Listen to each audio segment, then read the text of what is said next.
بسم اللہ الرحمن الرحیم الصلاۃ والسلام علیک یا رسول اللہ وعلی آلک واصحابک یا حبیب اللہ۔ لاکھوں کروڑوں درود محمد اور آل محمد پر کہ جن کے صدقے اور وسیلے سے اللہ پاک نے ہم پر اپنی بے پناہ عنایات جاری رکھی ہوئی ہیں۔ معزز سامعین کرام، السلام علیکم۔ اللہ تعالیٰ نے اس دنیا میں کوئی بھی چیز بیکار پیدا نہیں کی۔ ہر چیز کا کوئی نہ کوئی فائدہ اور خاص لازمی ہوتا ہے۔ یہاں تک کہ کھجور کی گٹھلی کے اوپر جو ایک باریک سی جھلی یا باریک چھلکا ہوتا ہے نا، اس کو بھی اللہ تعالیٰ نے بیکار پیدا نہیں کیا۔ تو آج کی ویڈیو میں ہم تسبیحات کے خاص اور فوائد پر گفتگو کریں گے اور کچھ مشاہدات بھی زیر بحث لائیں گے۔ لیکن اس سے پہلے ذکر کرتا چلوں کہ ضروری نہیں ہے ہر چیز قرآن و حدیث سے ثابت ہو۔ کچھ باتیں یا کچھ چیزیں بزرگان دین اہل علم کے تجربات میں سے بھی ہو سکتی ہیں، اور ان کا شمار بدعات میں ہرگز نہیں ہو سکتا۔ بدعت تو اس چیز کو کہتے ہیں جو دین اسلام یعنی شریعت اور اس کے اصولوں سے ٹکراتی ہو اور اس میں بگاڑ پیدا کرتی ہو۔ جبکہ ہمارے سامنے مسلم شریف کی یہ بھی حدیث ہے، حوالہ ساتھ دیتا ہوں کیونکہ کچھ لوگ کہتے ہیں کہ جی حوالہ دیں ہمیں، حالانکہ ان کی اپنی زندگی کے ذاتی افعال بغیر حوالوں کے گزار رہے ہوتے ہیں۔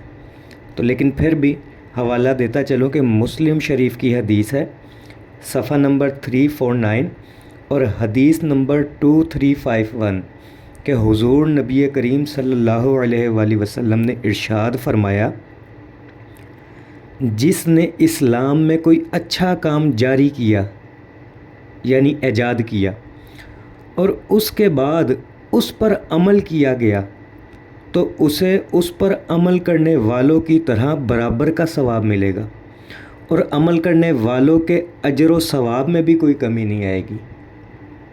لہٰذا آج کی ویڈیو میں بزرگان دین کے جو تجربات و اقوال تسبیح کے بارے میں ہیں وہ ذکر کیے جائیں گے، اور ان کو ذکر کرنے کا مقصد اور مطلب ہی یہی ہے کہ لوگ زیادہ سے زیادہ درود شریف پڑھنے والے بن جائیں۔ مولانا طیب صاحب رحمۃ اللہ علیہ فرماتے ہیں کہ تسبیح اپنے پاس رکھا کریں، ہر وقت تسبیح اپنے پاس رکھا کریں، کیونکہ تسبیح اپنے پاس رکھنے کا سب سے بڑا اور پہلا فائدہ یہ بھی ہے کہ یہ ذکر سے غافل نہیں ہونے دیتی، اور ان کے اس قول کا بارہا تجربہ کیا گیا کہ جب جب تسبیح ہاتھ میں رہتی ہے بار بار یاد آتا رہتا ہے کہ ذکر کیا جائے، اور پھر انسان کی زبان ذکر سے خالی نہیں جاتی۔ اور اللہ تعالیٰ نے تسبیح میں ایک ایسی خاصیت و جاذبیت رکھی ہے کہ اس پر ذکر کرنا بھی ثواب، یہاں تک کہ اس کو اپنے پاس رکھنا اور دیکھنا بھی اجر و ثواب سے خالی نہیں ہوتا۔ میں نے اپنی کتاب مشاہدات کا انسائکلوپیڈیا میں ایک واقعہ نقل کیا ہے کہ پروفیسر عبد المجید صدیقی ایڈوکیٹ رحمۃ اللہ علیہ اپنی کتاب سیرت النبی بعد از وصال النبی صلی اللہ علیہ وآلہ وسلم میں تحریر کرتے ہیں کہ میرے داماد کی والدہ صوم و صلات کی پابند تھیں اور کثرت سے درود و سلام پڑھا کرتی تھیں۔ درود شریف سے انہیں حد درجہ عشق تھا۔ تو ایک دن جائے نماز پر بیٹھی درود شریف پڑھ رہی تھی کہ عین بیداری کی حالت میں نبی کریم صلی اللہ علیہ وآلہ وسلم کی زیارت سے مشرف ہوئی۔ آپ صلی اللہ علیہ وآلہ وسلم نے فرمایا، تسبیح پر کیا پڑھتی ہو؟ عرض کیا، یا رسول اللہ صلی اللہ علیہ وآلہ وسلم درود شریف پڑھتی ہوں۔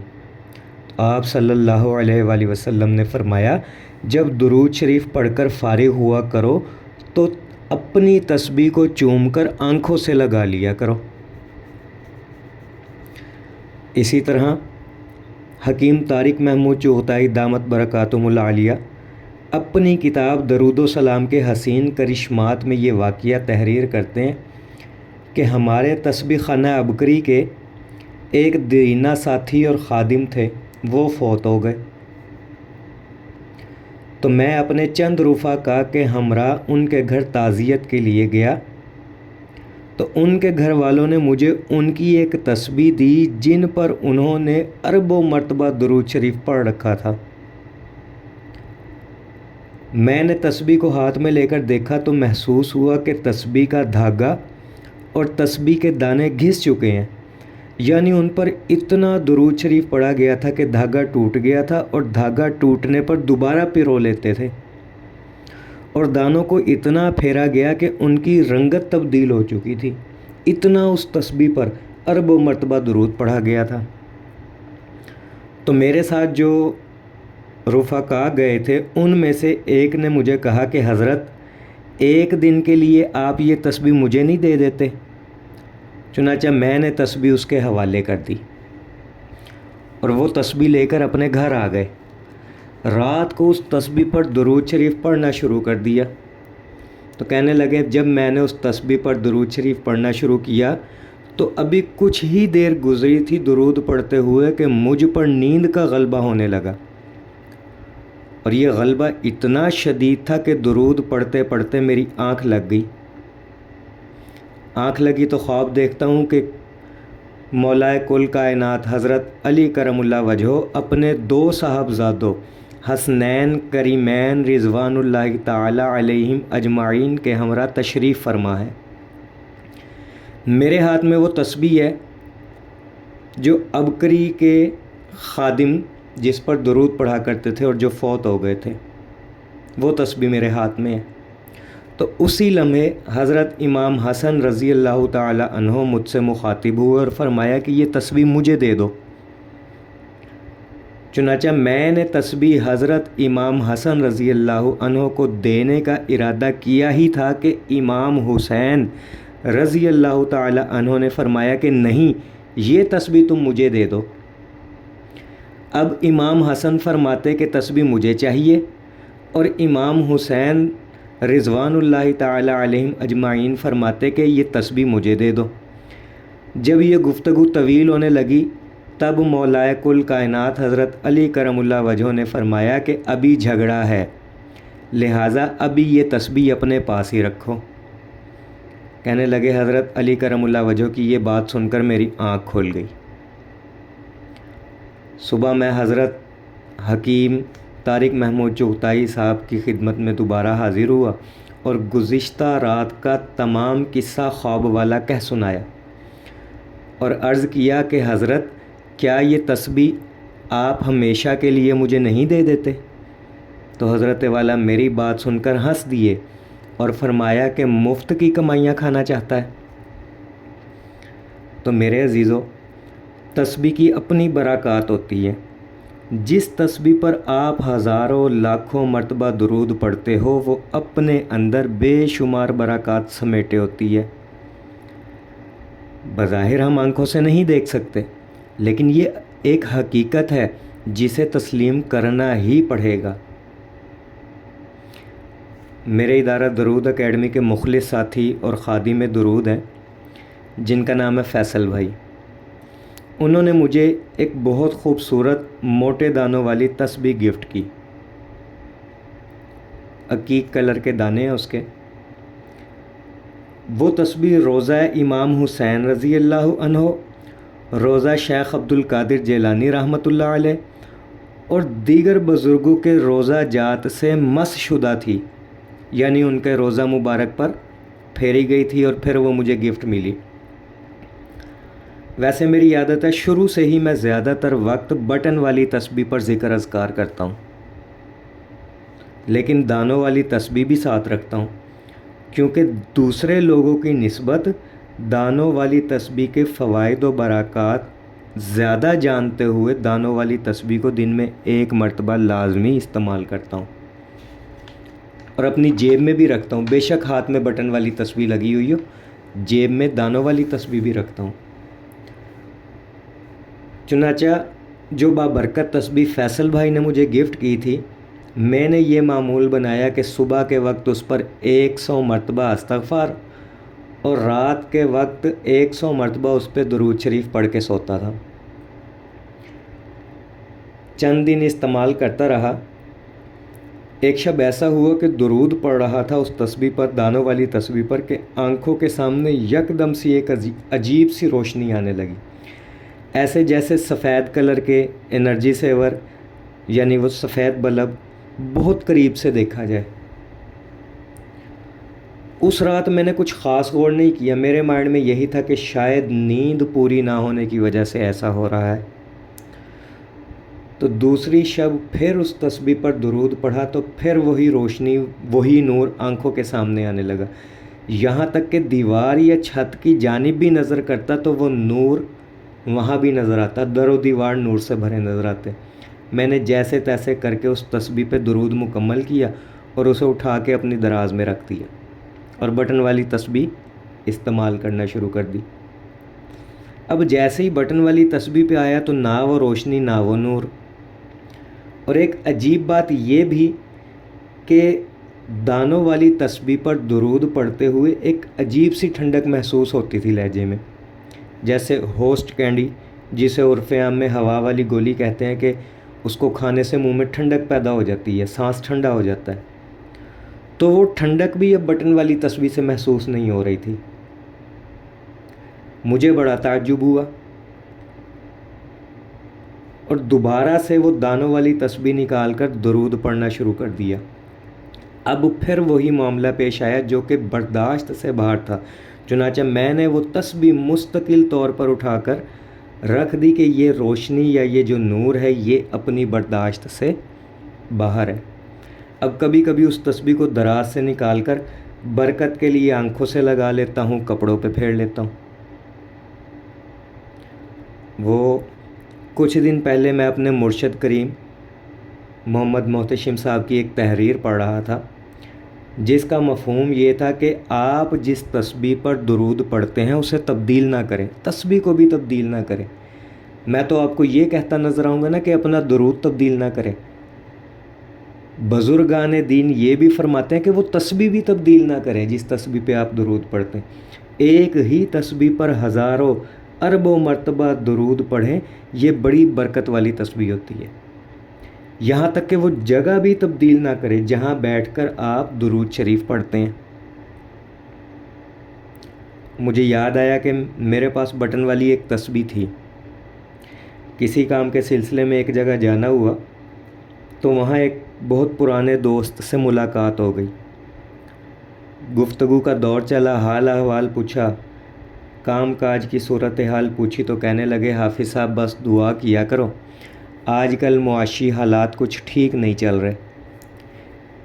اب مجھے تو جیسے موقع مل گیا ویسے بھی موقع کی تلاش میں رہتا ہوں، چنانچہ میں نے استغفار اور درود شریف کے فضائل سنانا شروع کر دیے کہ کس طرح سے درود پڑھنے سے مال و دولت میں اضافہ ہوتا ہے۔ میرے دانے ہاتھ کی انگلی میں بٹن والی تسبیح لگی ہوئی تھی جس پر میں سارے رستے درود پڑھتا آیا تھا، اور غالباً کوئی 1500 یا 2000 کی تعداد مکمل ہونے والی تھی۔ میں نے وہ تسبیح اتار کر انہیں دے دی اور کہا یہ لو تسبیح اور درود شریف پڑھنا شروع کر دو ابھی سے، میں اس تسبیح پہ سارے رستے درود شریف پڑھتا آیا ہوں، لہٰذا آپ ابھی سے پڑھنا شروع کر دو۔ انہوں نے تسبیح لے لی اور کچھ دیر کی مزید گفتگو کے بعد ہم ایک دوسرے سے رخصت ہو کر اپنے اپنے گھر آ گئے۔ اب کچھ عرصے بعد اس دوست نے دوبارہ فون پہ رابطہ کیا تو میں نے باتوں باتوں میں پوچھا کہ سناؤ درود شریف پڑھ رہے ہو؟ تو کہنے لگا حافظ صاحب جھوٹ نہیں بولوں گا، کثرت سے تو نہیں پڑھتا، البتہ کچھ 100 مرتبہ روزانہ پڑھ لیتا ہوں۔ تو میں نے مذاقاً کہا کہ تم نے تسبیح کی قدر نہیں کی، میں نے تمہیں اپنی تسبیح نہیں دی تھی بلکہ اپنا ذکر تمہیں دیا تھا۔ تو کہنے لگا یہ بات تو آپ نے ٹھیک کہی ہے، میں نے جب بھی اس تسبیح پر درود شریف پڑھا مجھے ایک سکون سا ملا، ایسا جیسے کسی نے میرے کندھوں، میرے سر سے غم کا پہاڑ ہٹا دیا ہو، اور مجھے درود شریف پڑھنے میں بہت مزہ آیا۔ تو میں نے کہا بس پھر کم از کم 3000 مرتبہ اس تسبیح پر درود شریف پڑھنے کا معمول بنا لو، زندگی میں سکون آ جائے گا۔ اب بھی اگر کبھی کبھار ان سے رابطہ ہو اور درود سے متعلق پوچھو تو کہتے ہیں جب جب ٹائم ملتا ہے پڑھتا ہوں، تھوڑا پڑھ لیتا ہوں لیکن ناغہ نہیں کرتا، اور کاروبار کا تو معلوم نہیں البتہ جسمانی وہ قلبی سکون مل گیا ہے الحمدللہ۔ تو میرے عزیزو، یہ بھی تسبیح کی کرامت ہے، یہ بھی تسبیح کی برکت ہے، اس میں میرا کوئی کمال نہیں ہے۔ میں تو ایک عام سا دنیا دار سا گنہگار سا بندہ ہوں، میرا حلیہ دنیا داری جیسا، میرے افعال دنیا داری والے، یہ سب برکات درود شریف اور اس تسبیح کی ہے۔ اکثر لوگ مجھ سے ملنے آتے تو میں اپنی بٹن والی تسبیح انہیں دے دیتا ہوں کہ یا اللہ اس تسبیح پر جو درود شریف پڑھا ہے اس کی برکت سے اسے بھی درود شریف کے رستے پر لگا دے۔ ابھی بہت سے مخیر حضرات ایسے ہیں جو بٹن والی تسبیح کافی مقدار میں ہدیہ کر دیتے ہیں مجھے کہ حافظ صاحب یہ ان افراد کو دینا جو درود شریف پڑھنے والے ہوں، یا آپ جس کو درود شریف کے رستے پر لگائیں اسے یہ تسبیح دے دینا تاکہ وہ ہماری دی ہوئی تسبیح پر درود شریف پڑھے تو ہمیں اور ہمارے مرحومین کو بھی ثواب ملے۔ چنانچہ میں ان تسبیحوں پر وقتاً فوقتاً ایک ایک تسبیح درود کی پڑھ دیتا ہوں اور دعا مانگتا ہوں کہ یا اللہ آغاز کر دیا ہے، اب اس سلسلے کو قائم رکھنا تیرا کام ہے۔ اللہ پاک جزائے خیر دے۔ ہمارے ادارے کے مخلص ساتھی دانیال بھائی کو تسبیحات گفٹ کرتے رہتے ہیں، ڈاکٹر فاروق نوید صاحبہ کو اللہ انہیں بھی سلامت رکھے، یہ حال سفر کتابوں کا تحفہ بھیجتی ہیں تو ساتھ میں بٹن والی تسبیحات اور درود شریف کی سینریاں بھی گفٹ کرتی ہیں، اور اس طرح تسبیحات کی تقسیم کا یہ سلسلہ جاری و ساری ہے۔ اللہ پاک ان دونوں احباب کے اس صدقہ جاریہ کو قبول کرتے ہوئے ان کی نسلوں کے لیے برکت والا، خیر والا اور عافیت والا بنائے، آمین۔ تو ویڈیو چونکہ طویل ہو گئی ہے، کل انشاءاللہ اس کا دوسرا پارٹ اپلوڈ کروں گا، آج کے لیے اتنا ہی کافی ہے۔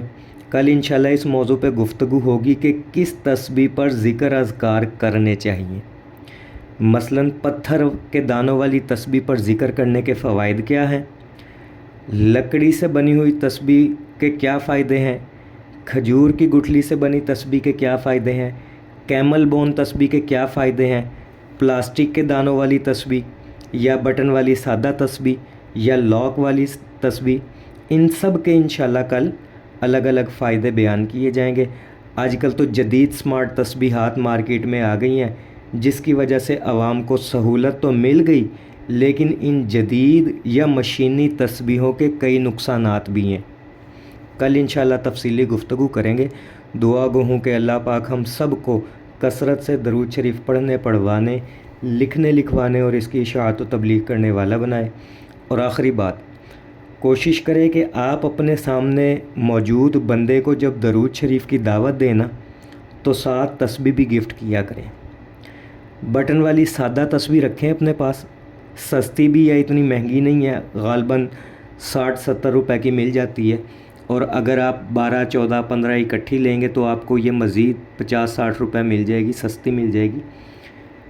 ہر مہینے 4-5 تسبیح خرید لیا کرے، زیادہ نہیں نہ خرید سکتے تو 4-5 تسبیحات خرید لے، زیادہ سے زیادہ 500 کی آئیں گی، اور جیب میں ایک تسبیح ہر وقت رکھیں کہ جہاں بھی جس کو بھی درود کی دعوت دے ساتھ میں تسبیح بھی گفٹ کریں۔